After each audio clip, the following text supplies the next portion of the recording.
कानी बहू। किशोरी लाल जी के बेटे राघव की शादी की बात जगह जगह चल रही थी, लेकिन किशोरी लाल जी को कोई लड़की पसंद ही नहीं आती थी। और उसकी एक ही वजह थी, किशोरी लाल जी का लालची होना। उनको लड़के वालों से मोटा दहेज चाहिए था और इसी चक्कर में एक दिन वो एक बहुत पैसे वाले के घर अपने बेटे का रिश्ता लेकर पहुंचे। उस आदमी का नाम था ओम प्रकाश। देखे किशोरी लाल जी, मेरी एक ही बेटी है और मेरी सारी संपत्ति जायदाद सब कुछ मेरी बेटी नैना का ही है। पापा, नाम से लगता है बहुत खूबसूरत होगी। कितना अच्छा नाम है ना, नैना। वैसे बात तो सही है आपकी। अब इतना पैसा है, जमीन जायदाद है, इकलौती बेटी, आप भी क्या करेंगे? सब कुछ उसे ही देंगे ना। बिल्कुल ठीक पहचाना आपने। बस बेटी की शादी और सारी जायदाद उसके नाम। पापा, बिना देखे हाँ कर दीजिए ना। इतना अच्छा रिश्ता फिर कहाँ मिलेगा? माला माल हो जाएंगे हम। मैं अपनी बेटी को बुलाता हूँ। अरे नहीं नहीं नहीं नहीं, आपकी बेटी का नाम नैना है, सुनकर ही लगता है बहुत सुंदर होगी। रहने दीजिए अंकल, मैं तो आपकी बेटी के नाम से इतना खुश हो गया हूँ कि उसे बिना देखे शादी करने को तैयार हूँ। अब तो मैं उसका चेहरा सीधे शादी के बाद ही देखूंगा। और इस तरह राघव नैना का चेहरा नहीं देखता और उससे शादी कर लेता है। शादी के बाद अपनी सुहाग रात पर जब राघव नैना का घूंघट उठाकर देखता है तो नैना की आंखें बंद थी। कितने खूबसूरत हो तुम नैना, जरा अपनी आंखें खोलकर मेरी तरफ देखो तो सही। नहीं, मुझे शर्म आती है। अरे, मैंने तुम्हें शादी से पहले भी नहीं देखा, और अब अगर तुम आंखें खोलकर मुझे देखोगी भी नहीं तो मुझे अच्छा कैसे लगेगा? इससे पहले कि नैना अपनी आंखें खोलकर राघव की तरफ देखती, अचानक से लाइट चली गई और राघव नैना को पूरी तरह से देख भी नहीं पाया। अगली सुबह नैना राघव के लिए नाश्ता बनाकर लेकर आई। अरे ये क्या, आधा पराठा सेका हुआ है और आधा बिल्कुल कच्चा। ये तुमने क्या किया नैना? बहू, तुमने क्या आधा पराठा तवे से नीचे लटका कर रखा था, जो आधा सेका है और आधा कच्चा? मुझे जितना दिखेगा उतना ही तो सीखूंगी ना पापा जी। जहाँ जहाँ मुझे नजर आ रहा था वहाँ मैंने सीख लिया, जहाँ जहाँ नहीं दिखा वहाँ कच्चा रह गया होगा। इसका क्या मतलब है? ये कैसा मजाक कर रही है तुम? अरे बहू, तुमने इतना लंबा घूंघट क्यों लगाया हुआ है? देखो, हमारे घर में बहुओं को बेटी की तरह रखा जाता है, और फिर तुम तो इतना सारा माल लेकर आई हो। देखो, ये घूंघट डालकर रखने की कोई जरूरत नहीं है। हाँ नैना, पापा जी ठीक कह रहे हैं, तुम तो आराम से रहो, अपना ही घर समझो। नैना अचानक से अपना घूंघट उठा लेती है। अरे ये क्या पापा, नैना की तो एक आंख फूटी हुई है।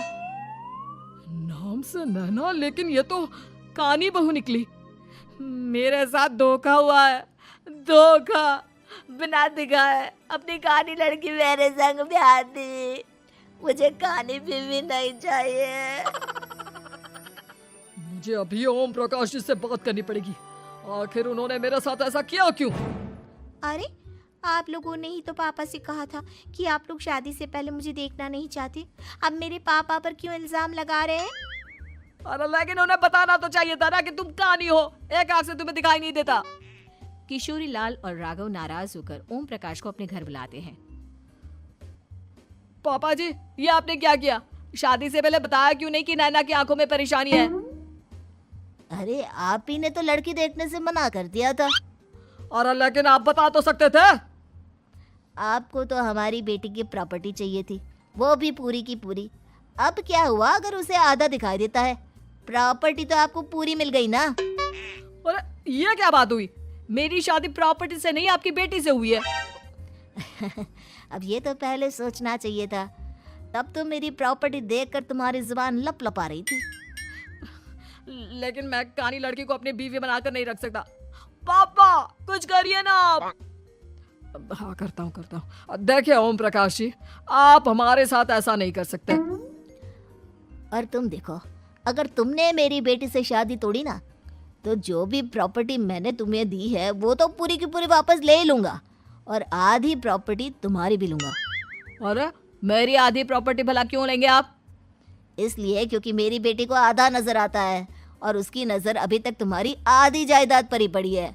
अब तुम उसे घर से निकालोगे तो कुछ तो लेकर जाएगी ना। और अगर हम आपकी बेटी को अपने घर की बहू बनाकर रखे तो? तो तुम्हारी पूरी प्रॉपर्टी तुम्हारी ही रहेगी, और जो मैंने तुम्हें दिया है ना, उसमें से बस मैं आधा लेकर जाऊंगा। अरे लेकिन अब आप अपनी दी हुई प्रॉपर्टी में से आधी वापस क्यों लेकर जाएंगे? अगर मैं आपकी बेटी को अपनी पत्नी बनाकर रखने को तैयार हूं तो। इसलिए ताकि भविष्य में अगर तुम मेरी बेटी को धोखा दो तो उसके पास कुछ तो रहे जो पति का हो। वैसे मेरे पास तो बहुत कुछ है, लेकिन अपने पति की कोई निशानी तो उसके पास होनी चाहिए ना। अब अगर तुमने मेरी बेटी को कानी कहा तो तुम्हें प्रॉपर्टी भी कानी ही मिलेगी, पूरी नहीं। जमाए राजा।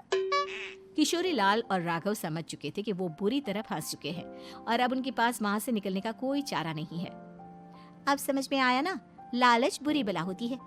एक तो तुम्हें प्रॉपर्टी मिली, ऊपर से बीवी मिली, उसमें तुम्हें नखरे भी दिखाने हैं। आए बड़े, चुपचाप बैठो दोनों। कुछ दिनों के बाद नैना राघव की कार लेकर बाजार घूमने निकलती है और जब कार लेकर वापस आती है, ये क्या? एक तरफ से मेरी गाड़ी पूरी खराब हो चुकी है। लगता है तुमने मेरी गाड़ी को किसी दूसरी गाड़ी के साथ एक्सीडेंट किया है। अरे कितना बड़ा नुकसान कर दिया तुमने बहू। वो क्या है ना पापा जी, मुझे एक आंख से दिखाई नहीं दे रहा था, सामने से गाड़ी आ रही थी। मुझे तो सिर्फ आधा ही दिखाई दिया और वो गाड़ी मेरी कार से रगड़ते हुए निकल गई। अब मैं क्या करूं बताओ? आप इसे ठीक कराने के पैसे कौन देगा? तुम्हारे पापा। तुमने मुझसे इस तरह से बात की? अभी रुको। नैना राघव की शिकायत ओम प्रकाश को कर देती है।